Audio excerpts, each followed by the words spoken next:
Vamos acompanhar essa leitura, que assim nos diz o texto bíblico.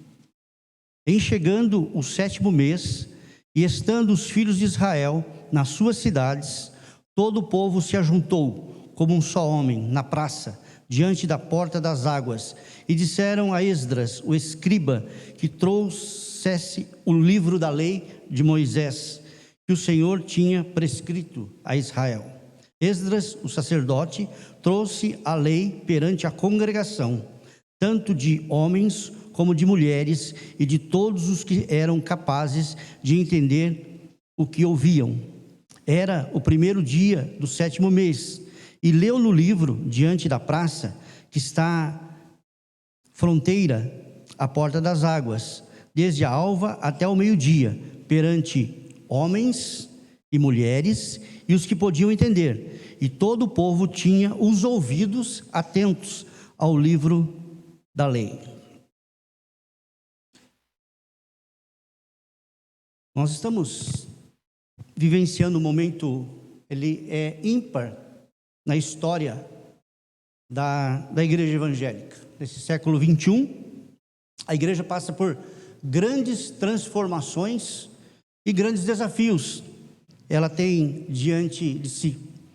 Hoje nós passamos de um país que era considerado um país de uma grande população de não evangélicos, para uma grande porcentagem da população que se diz de confissão evangélica. E a igreja, ela tem enfrentado muitos desafios no mundo todo, e não seria diferente no Brasil. A igreja que nós temos hoje, ela, no decorrer da sua história, ela tem enfrentado muitos ataques, mas também a igreja, ela tem fugido do seu propósito em alguns momentos. E muitas vezes a igreja que se apresenta hoje diante da população, ou a igreja que é confessada diante da nossa nação, por aqueles que professam essa fé, que seguem essa fé e que admitem pertencer a essa fé, muitas vezes é um pouco incoerente com ensinos da palavra de Deus, aquilo realmente significa a igreja verdadeira do Senhor Jesus Cristo. Nós podemos dizer que a igreja hoje, ela enfrenta muitos problemas, muitas dificuldades. E a gente precisa olhar para o momento que nós estamos vivendo, porque nós temos algo que é peculiar a nós, a nossa história. Nós somos uma igreja reformada. E como no dizer dos reformadores, igreja reformada sempre se reformando. Ela não pode se conformar, isso é tomar a forma da sociedade que ela está vivendo. Mas ela não pode, de maneira nenhuma, ser influenciada por essa sociedade, nem pela filosofia que rege essa sociedade. Mas ela está inserida para influenciar e trazer a palavra de Deus contextualizada às pessoas que estão vivendo nesse momento histórico, nesse momento de vida, nesses momentos de desafios. E alguns problemas a gente pode estar percebendo na vida da igreja hoje. O primeiro problema que tem influenciado muito a igreja hoje é aquilo que nós chamamos de liberalismo teológico. Hoje esse liberalismo, ele entrou muito forte na vida da igreja. Em todos os segmentos da igreja. Nas igrejas mais tradicionais, nas igrejas conservadoras, nos movimentos neopentecostais, esse liberalismo tem influenciado. Hoje começa a se questionar muito forte a questão da palavra de Deus. Alguns dogmas que eram defendidos pela igreja, como a sua inerrância, a sua infalibilidade, a sua suficiência, Hoje nós vemos muitas pessoas questionando a palavra de Deus, olhando para a Bíblia, para essa palavra, como um livro cheio de erros, cheios de contradições, muitas vezes rejeitando ou não aceitando a sua inspiração divina ou a sua autoridade divina. Muitas vezes esses movimentos, eles esvaziam a palavra de Deus do seu conteúdo divino e nega que ela seja a única regra de fé e prática. O liberalismo, ele é responsável pela morte de muitas igrejas no mundo todo. O século XXI tem presenciado a morte de milhares de igrejas, principalmente na Europa, nos Estados Unidos, e tem matado muitas igrejas também no nosso país. Nós temos muitas igrejas em grandes cidades que hoje estão reduzidas a um pequeno número de pessoas. Isso porque permitimos, ou foi permitido, que esse liberalismo entrasse na vida da igreja. E algo que está presente hoje, muito forte na vida da igreja. Há muitos movimentos dentro da igreja que têm essa tendência do liberalismo. Algo que já ocorreu no passado, mas que está presente hoje, nos dias de hoje, né? Hoje em voga essa ideologia, né? Do correto, do ético, diante de uma sociedade. E muitas vezes isso abre um caminho para um liberalismo desenfreado. Mas a igreja também tem sendo influenciada por um segundo problema, muito forte hoje, que é o sincretismo religioso. Hoje nós vivemos numa cultura chamada uma cultura gospel, que ela é recheada de misticismo, podemos dizer até mesmo de pagelança, né? De idolatria, influenciada aí pelo kardexismo, pelo espiritismo, trazendo para dentro da igreja muitos cultos e práticas de povos pagãos. Isso adentrou a vida da igreja. Muitas igrejas, ou muitos movimentos, têm misturado todo esse sincretismo com algumas verdades bíblicas. O sincretismo é a paganização da fé evangélica. Nós temos algumas igrejas, né, e principalmente uma igreja que fez muito sucesso, aí no final dos anos 80, anos 90, ano 2000, né? E ela deu o norte, ela deu o rumo para muitos movimentos neopentecostais. E o que essa igreja, a gente podia dizer que essa igreja ela era uma verdadeira igreja brasileira. Por quê? Porque ela uniu elementos do catolicismo, elementos da Umbanda e do Espiritismo e alguns ensinos bíblicos. Ela se tornou uma igreja híbrida diante da sociedade. E nós vemos aí o surgimento de práticas que existiam apenas nessas religiões, mas que ficou presente. As pessoas usavam aqueles elementos que eram usados nesses cultos afros, né? Importados aí, como o uso de sal, para as pessoas passarem por cima do sal.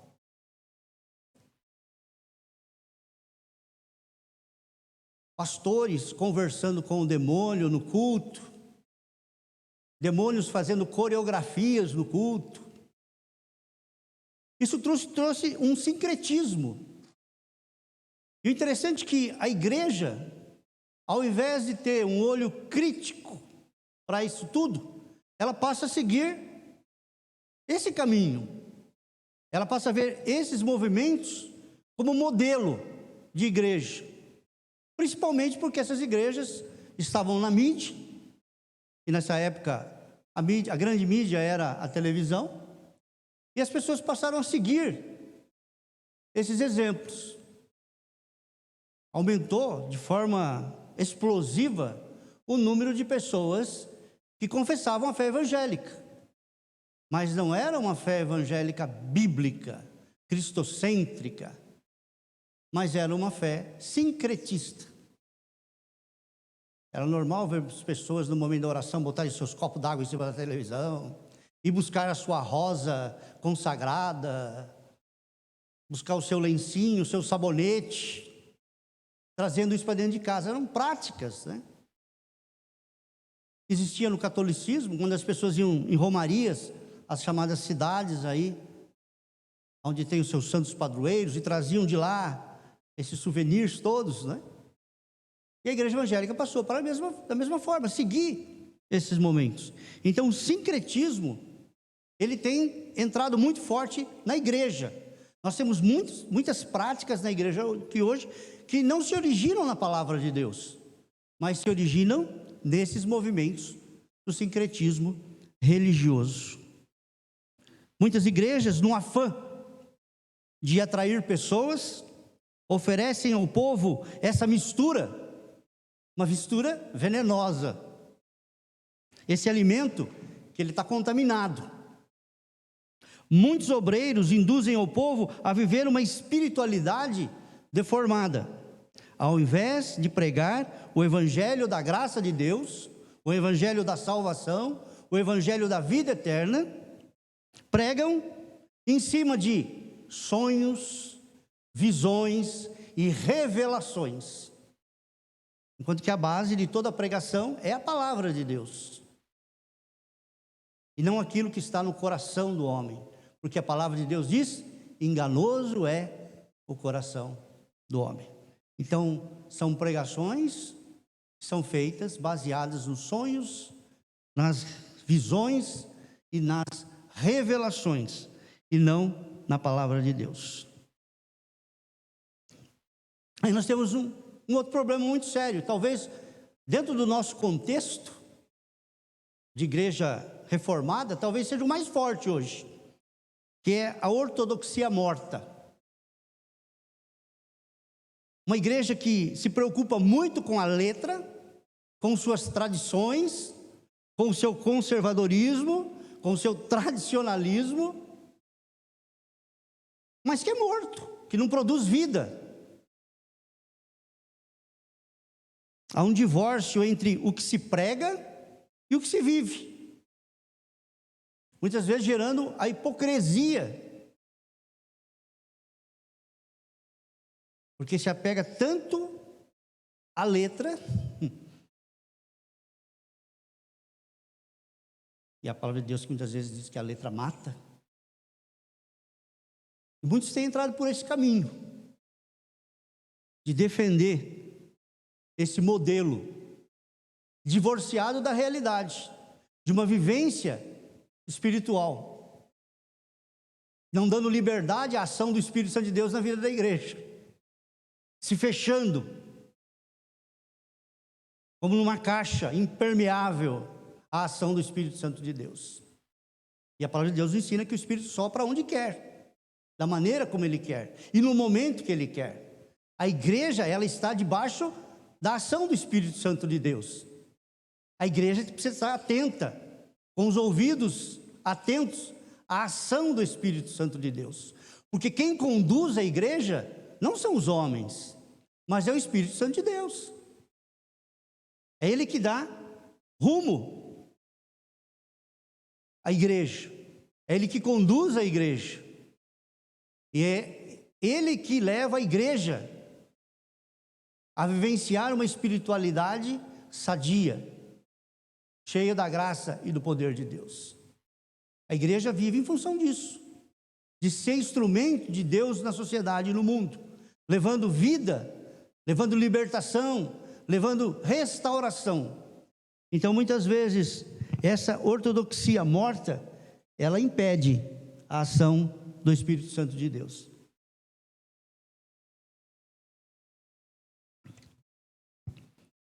Jesus enfrentou isso, né? Jesus enfrentou os chamados ortodoxos da época.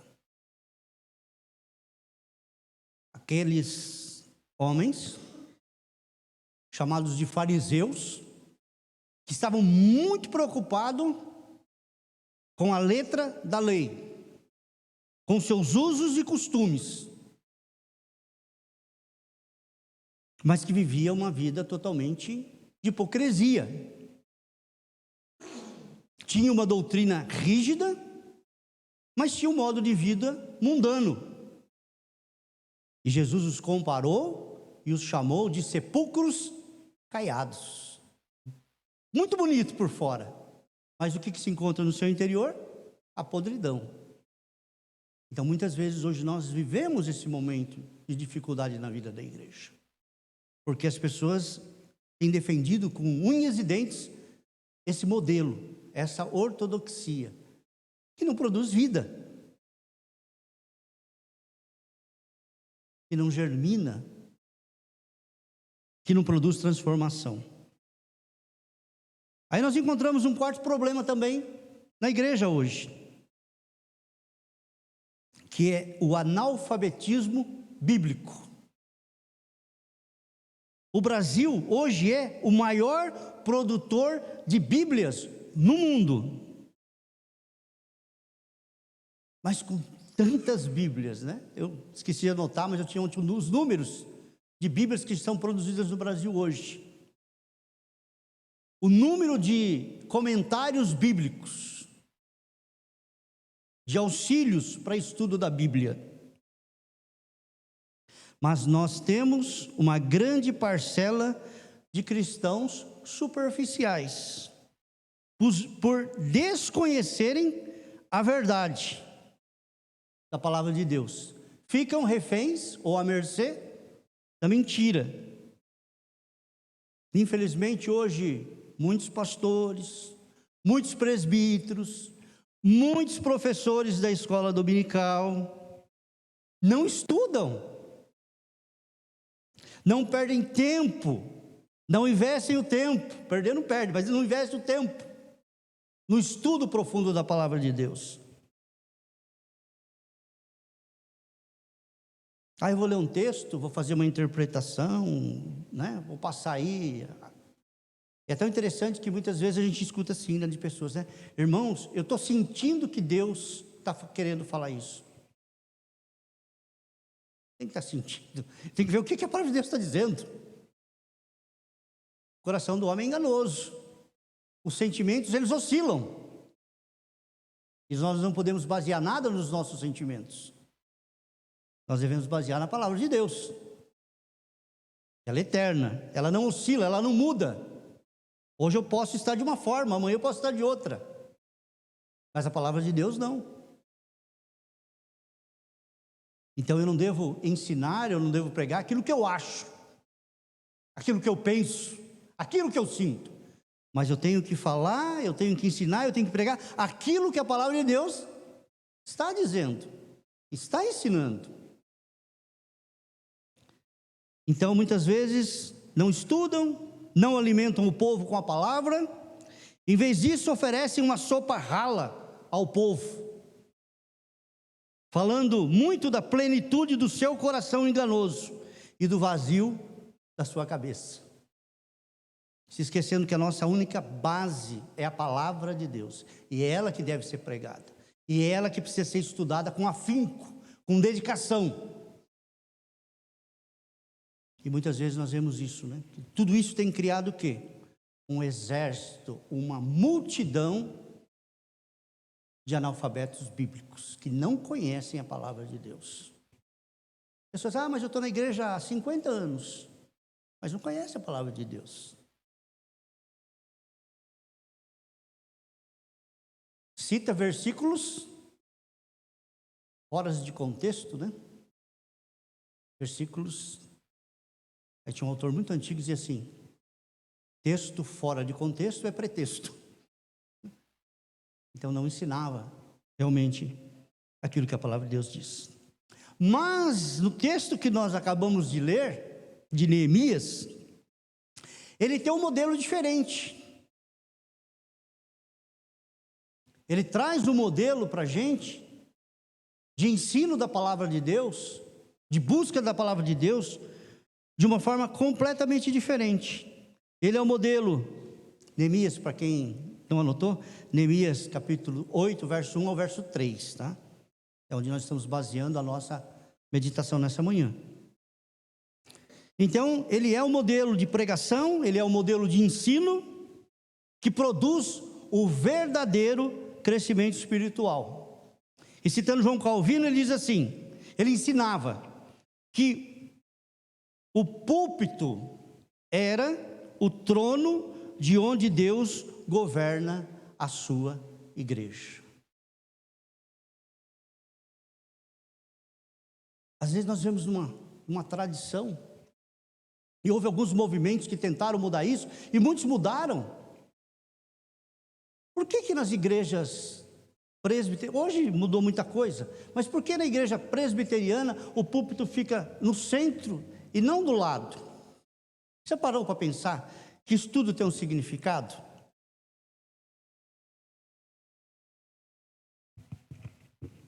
Porque no culto reformado, a palavra é o centro do nosso culto. É o centro do culto. É a palavra de Deus.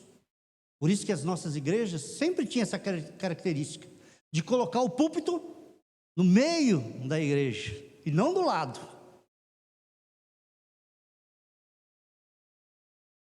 Isso da sua centralidade da palavra de Deus. Aí nós lemos no primeiro versículo do capítulo 8 de Neemias, que diz assim: em chegando o 7º mês, e estando os filhos de Israel nas suas cidades, todo o povo se ajuntou como um só homem. Olha só, todo o povo se ajuntou como um só homem, na praça, diante da porta das águas, e disseram a Esdras, o escriba, que trouxesse o livro da lei de Moisés, que o Senhor tinha prescrito a Israel. Esdras, o sacerdote, trouxe a lei perante a congregação, tanto de homens como de mulheres, e de todos os que eram capazes de entender o que ouviam. Era o primeiro dia do 7º mês. Olha só, que coisa maravilhosa. Como foi esse ajuntamento para ouvir a palavra de Deus? Primeiro, que foi um ajuntamento espontâneo. As pessoas sentiram a necessidade de se reunir para ouvir a palavra de Deus. Foi espontâneo, surgiu no coração. Deus moveu o coração do povo para reunir-se e buscar a palavra de Deus. Eles não se reuniram para falar de uma visão, para falar de uma revelação. Eles não se reuniram para buscar uma bênção. Eles se reuniram para buscar a palavra de Deus. Eles não tinham nenhum outro interesse naquele momento. Tão somente se reuniram para buscar a palavra de Deus. Será que a igreja hoje, ela tem esse pensamento de se reunir para buscar a palavra de Deus, para ouvir a palavra de Deus?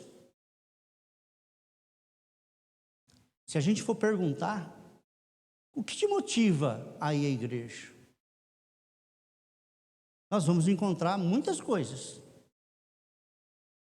Mas aqui o povo tinha só um interesse: ouvir a palavra de Deus. Sentiu necessidade naquele momento histórico que eles estavam vivendo, de ouvir, de buscar, de abrir o coração, de abrir os ouvidos para a palavra de Deus. E hoje, por que as pessoas vão à igreja? Por que as pessoas buscam os chamados cultos evangélicos? Muitos estão em busca de resultados. Outros buscam coisas. Outros são movidos por interesses pessoais, mas não pela palavra de Deus. Em buscar a palavra de Deus, em conhecer a palavra de Deus, em estudar a palavra de Deus, em que fazer com que a palavra de Deus se torne algo real, que norteia a vida, que dá direcionamento, o manual de vida. Mas muitos estão buscando bênçãos, muitos estão buscando prosperidade, muitos estão buscando sucesso, mas não têm fome da palavra de Deus, em conhecer a palavra de Deus. Em segundo lugar, esse ajuntamento, ele tem algo assim que é, vamos ler novamente os 3 versículos. Em chegando o 7º mês, e estando os filhos de Israel nas suas cidades, todo o povo se ajuntou como um só homem na praça, diante da porta das águas, e disseram a Esdras, o escriba, que trouxessem o livro da lei de Moisés, que o Senhor tinha prescrito a Israel. Esdras, o sacerdote, trouxe a lei perante a congregação, tanto de homens como de mulheres, e de todos que eram capazes de entender o que ouviam. Era o 1º dia do 7º mês. E leu no livro, diante da praça, que está à fronteira das portas das águas, desde a alva do dia, perante homens e mulheres e os que podiam entender. E todo o povo tinha os ouvidos atentos ao livro da lei.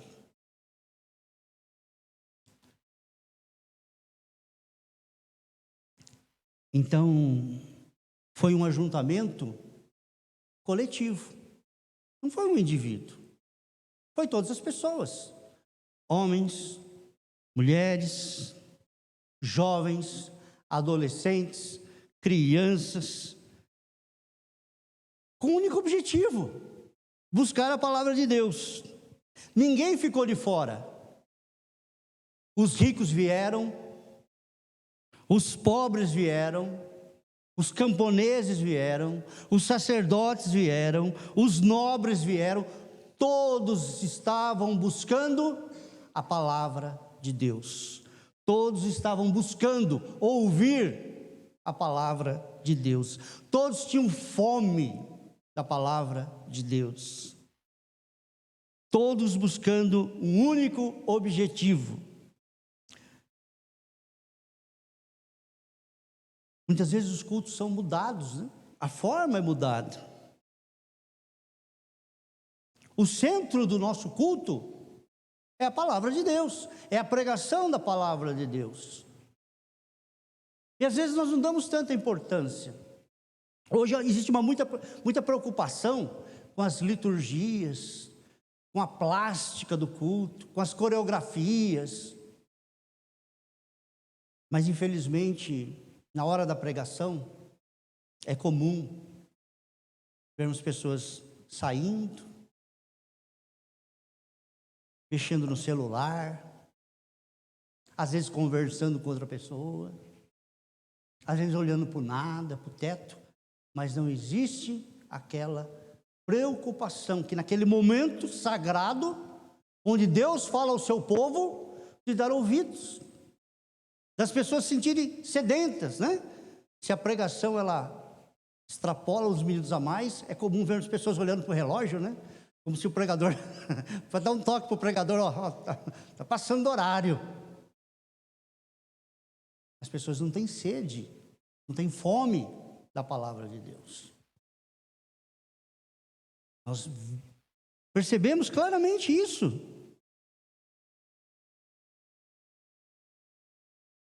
A liturgia é importante? É importante. As músicas são importantes? São importantes. Tudo é importante. Mas tudo tem que canalizar para o momento central do culto, que é a pregação da palavra de Deus. Nós nos preparamos o nosso coração, por isso que nós temos uma liturgia que ela é dividida em etapas, quando nós nos preparamos de todas as formas para receber a palavra de Deus. E quando a recebemos, no final, nós damos uma resposta àquela palavra. Nós acolhemos aquela palavra no nosso coração. E nós rogamos a Deus que aquela palavra transforme as nossas vidas e as nossas atitudes. A cada pregação, Deus tem algo novo para nos falar, para nos transmitir. A palavra de Deus, ela nos anima, mas também ela nos corrige. Por isso que os nossos ouvidos têm que estar sempre atentos à palavra do Senhor. Em terceiro lugar, foi um ajuntamento harmonioso. Havia harmonia entre aquelas pessoas. Podemos dizer que não havia apenas ajuntamento, havia também comunhão. Eles estavam unidos, comungando o mesmo propósito, o mesmo objetivo de buscar a palavra de Deus. Podíamos dizer que eles estavam unidos de alma, não somente de corpo ali presente, um do lado do outro, mas unidos de alma. Não era um encontro social, não era um programa, era a busca da palavra de Deus. Hoje, nós vemos que muitas igrejas precisam de novidades para atrair o povo.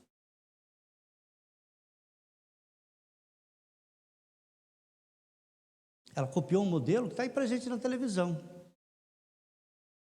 Se você assistir lá um Faustão na Band, um Luciano Huck na Globo, ou qualquer outro, todos os programas têm que ter novidade. Porque se não tiver novidade, não tem audiência. E as igrejas estão assim também. Se não tiver algo que atraia o povo, se não tiver novidade,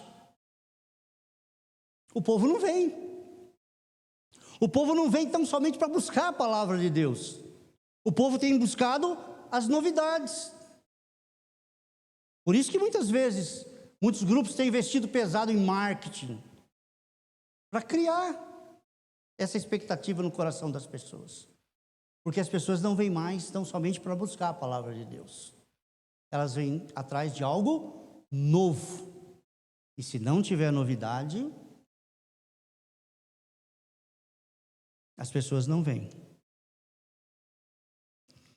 Uma igreja saudável é uma igreja que tem fome da palavra. É uma igreja que corre para ouvir a palavra.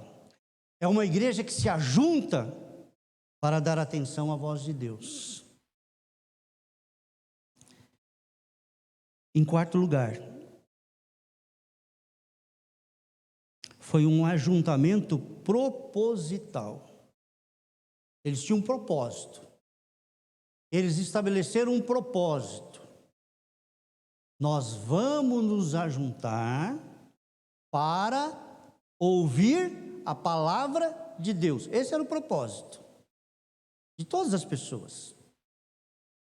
Não tinha segundas intenções. O único propósito era ouvir a palavra de Deus. Esse era o propósito estabelecido. E o texto diz que logo de manhã, na alva, eles já estavam lá. Eles tinham pressa, urgência de ouvir a palavra de Deus. Não era as novidades que estavam atraindo aquele povo. Não eram as novidades. Esdras não contratou um marqueteiro para elaborar um plano para atrair o povo.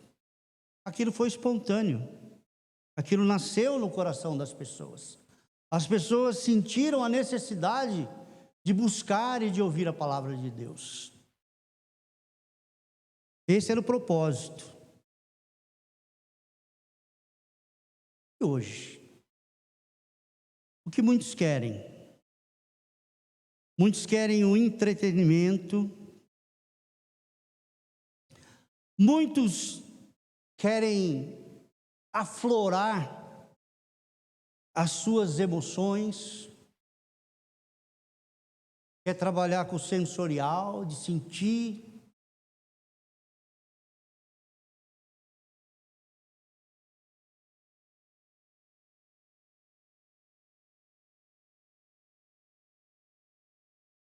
E não estão buscando verdadeiramente ouvir a palavra de Deus.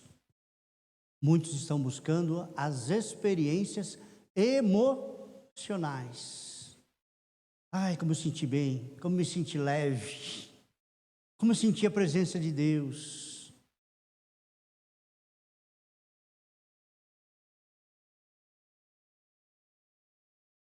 É como se a igreja fosse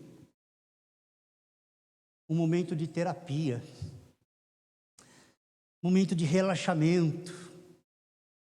Ai, que gostoso, né? Por isso a gente tem que então ter cadeiras bem confortáveis. Muitas igrejas têm apelado para nos momentos do culto, com meia luz, né? Percebe? Fundo preto, luzes bem sutis, para criar um ambiente de relaxamento.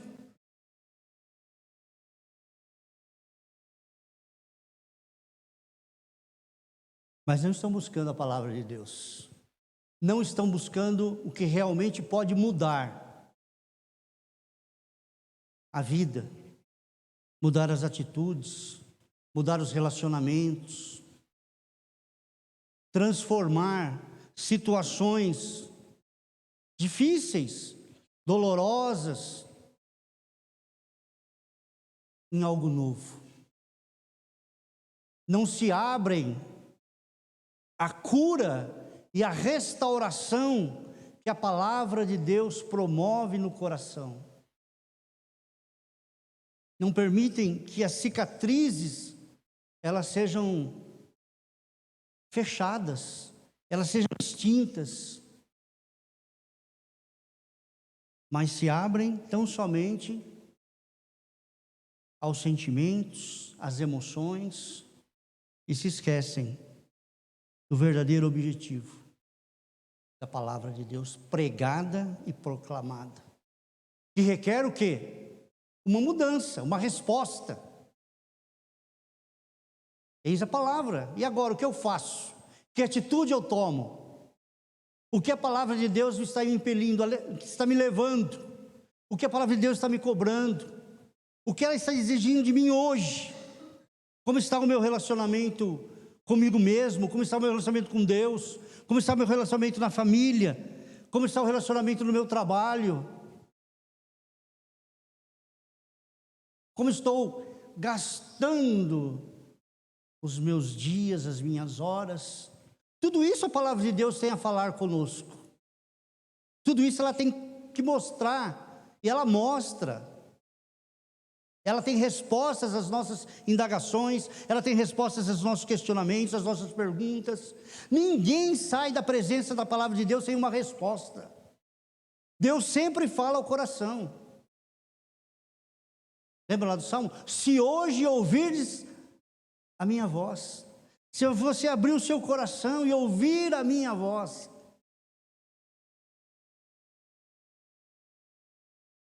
E esse era o propósito de cada pessoa, de cada criança, de cada adolescente, de cada jovem, de cada homem, de cada mulher.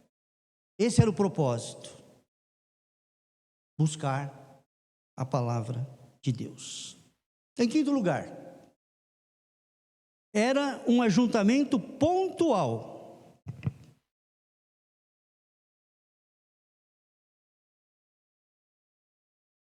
Tinha dia, hora e local.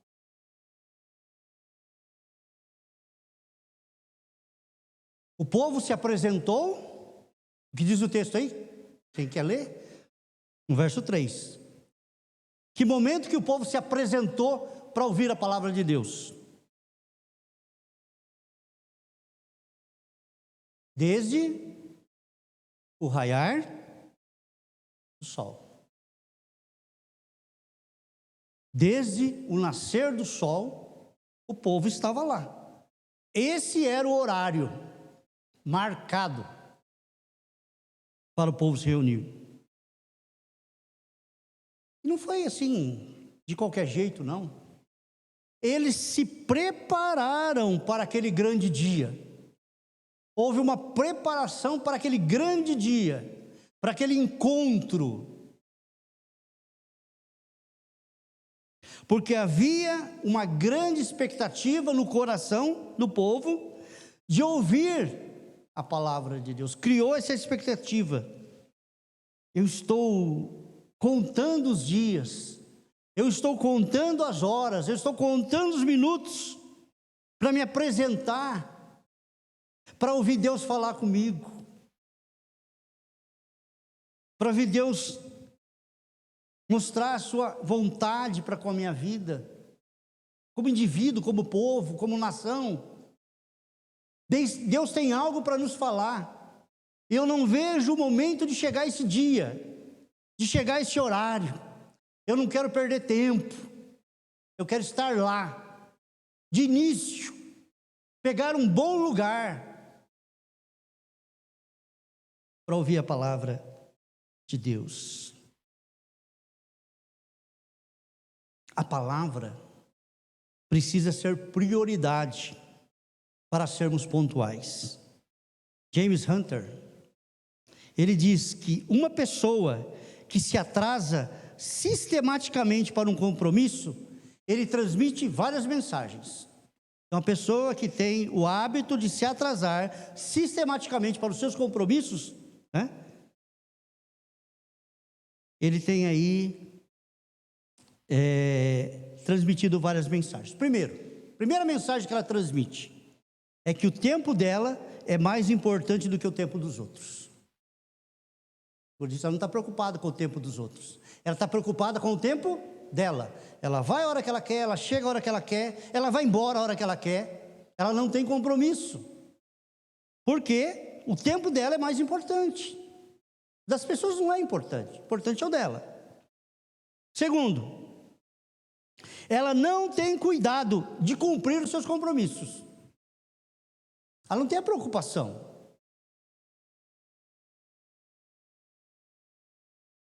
Às vezes você convida uma pessoa para um culto, a pessoa responde: se der eu vou. Se der eu vou. Se eu não tiver outro compromisso eu vou.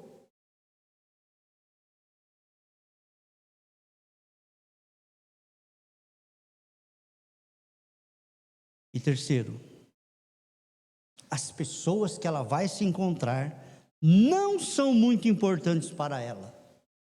Por isso que ela não tem o hábito de ser pontual.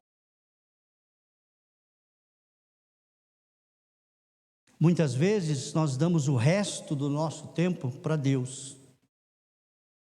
Muitas vezes nós priorizamos eventos, festas, lazer e tantas outras coisas. Mas para Deus, sábado eu fui dormir tão tarde. Eu fui numa festa, eu fui num evento, assisti aquele filme. Amanhã cedo eu quero dormir até mais tarde. Eu não vou na escola dominical, não. Trabalhei a semana toda.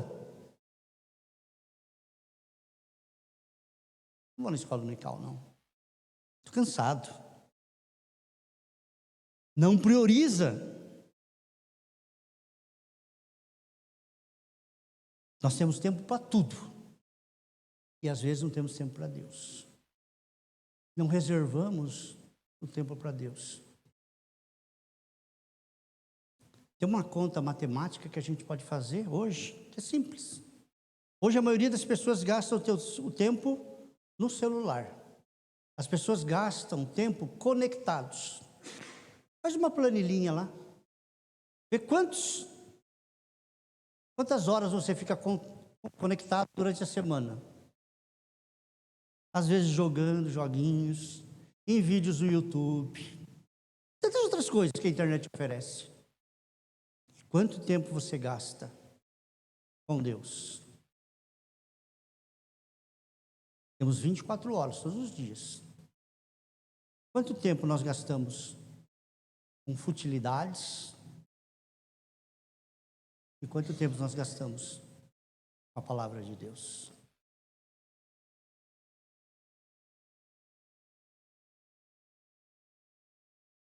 E nisso nós precisamos ser revitalizados. Precisamos mudar a postura. Graças a Deus que na nossa igreja nós encontramos um caminho da oração. Mas nós precisamos avançar um pouco mais. Precisamos encontrar o caminho da palavra de Deus também. Assim como nós estamos presentes nas torres, nós precisamos estar presentes nos trabalhos da igreja. A igreja tem vários trabalhos. Precisamos crescer também nessa área. Precisamos crescer também nessa direção. Assim como nós temos que crescer em comunhão, assim como nós temos que crescer em testemunho, assim como nós temos que crescer em missão. Nós temos uma longa jornada. Graças a Deus que nós estamos na caminhada. Mas tem mais desafios aí. Que precisamos estar mudando os nossos hábitos e as nossas atitudes. E um deles, que nós estamos desafiando nessa manhã, é que nós, como igreja, possamos buscar a palavra de Deus. Termos fome da palavra de Deus. E aonde é que eu encontro a palavra de Deus? Aonde que a palavra de Deus está sendo proclamada? Onde é que a palavra de Deus está sendo ensinada? Eu devo buscar essa palavra. A igreja não pode ter nenhum evento onde a palavra de Deus não seja proclamada. Porque todos os eventos têm essa didática de ensinar o povo a ouvir a palavra de Deus. Por isso que nós temos que dar importância à palavra de Deus. Ela é central na nossa fé cristã evangélica. E nós precisamos priorizar. No século 21, estamos vendo milhares e milhares de igrejas morrerem ao redor do mundo.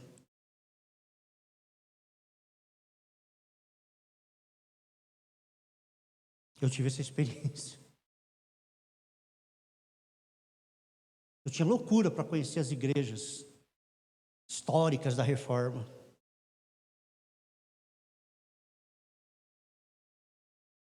Eu fui conhecer algumas igrejas de 500 anos, 600 anos. E hoje não são mais igrejas. O templo está lá, bonito, mas sabe o que funciona dentro delas? Restaurante, escritórios. Só está o prédio. A igreja, o povo, morreu. Essa igreja morreu. Eu vi essas igrejas lá na Irlanda do Norte, na França, na Alemanha, na Holanda, o ano passado. Falavam tanto da fé, do liberalismo holandês. Aquela igreja gigante, gigante, gigante, linda, linda, linda. Fui a alguns cultos de manhã, 20 pessoas, 10 pessoas. Não tem gente. A igreja morreu. Igreja que outrora foram os baluartes da Reforma, morreram. A igreja pode morrer? Pode. Quando a igreja está doente, é como no médico, né? Você tem lá um problema, surgiu um tumor, você vai fazer o quê? Uma biópsia, para você tentar curar, achar uma cura. É o que que a igreja, muitos pregadores hoje têm feito, tentando curar essa igreja para que ela não morra. Porque a igreja pode morrer também de uma overdose, uma chamada super espiritualidade deformada. Mas quando o paciente morre, O que é que o Instituto Médico Legal faz? Ele faz uma autópsia, saber por que a igreja morreu. E eles descobrem qual foi a causa da morte. Então nós sabemos que a igreja pode morrer também. E a igreja morre. E os teólogos do nosso tempo têm feito autópsia dessas igrejas. Por que elas morreram? E a grande maioria, a causa é abandono da palavra de Deus. Abandonaram a palavra de Deus. Abandonaram uma vida de oração. Abandonaram a missão da igreja. Abandonaram uma comunidade que vive em plena comunhão. Isso decretou a morte dessas igrejas. Graças a Deus que Deus tem nos dado uma nova oportunidade de sermos revitalizados pelo seu Santo Espírito. E isso nós precisamos em todas as áreas da nossa vida. Que o Senhor possa estar abrindo os nossos olhos, abrindo os nossos corações, para que não sejamos matadores de igreja, mas sejamos revitalizadores de igreja. Você pode revitalizar a sua igreja, começando com você mesmo, revitalizando a sua vida espiritual, gastando tempo na oração, gastando tempo no aprendizado da palavra de Deus, gastando tempo na missão, gastando tempo na visitação. Porque visitação não é só obrigação do pastor, dos presbíteros e diáconos. Visitação é obrigação de todo cristão. Ele visita os seus familiares. Ele não vai lá para fofocar, ele não vai lá para fuxicar. Ele vai para trazer uma palavra de ânimo, uma palavra de restauração. Ele visita o irmão. Ele viu lá na torre que tem um irmão que está pedindo oração. Ele vai ligar para o irmão e vai dizer: irmão, eu também estou orando por você, viu? Essa é a igreja que nós precisamos. Essa é a igreja que o Espírito Santo levantou para fazer a obra de Deus nesse mundo. Amém? Vamos orar. Pai, nós louvamos o Senhor porque o Senhor nos deu mais um domingo, Pai. Mais um momento de escola dominical, Pai. E nós estamos aqui, Senhor, buscando a Tua palavra, Senhor. Que o nosso ajuntamento, ó Pai, nos nossos cultos, nos nossos estudos bíblicos, ó Pai, na nossa escola dominical, Pai, tem um único objetivo, Senhor. Buscar a Tua palavra, Senhor. Ouvir a Tua voz, Senhor. E dela nos alimentarmos, ó Pai. E dela nos fortalecermos, ó Pai. E dela, ó Deus, fazemos verdadeiramente o motivo da nossa presença na Tua casa, ó Pai. Por isso nós pedimos a Tua bênção, ó Pai. Por isso abençoa o Teu povo, ó Pai. Abençoa a Tua igreja, ó Pai. Que sejamos fiéis, ó Deus, ao chamado e à vocação que o Senhor fez para cá com cada um de nós, ó Pai. Que possamos dizer sim, estou pronto, estou aqui para ouvir e escutar aquilo que o Senhor quer para a minha vida. Nós pedimos em nome de Jesus. Amém.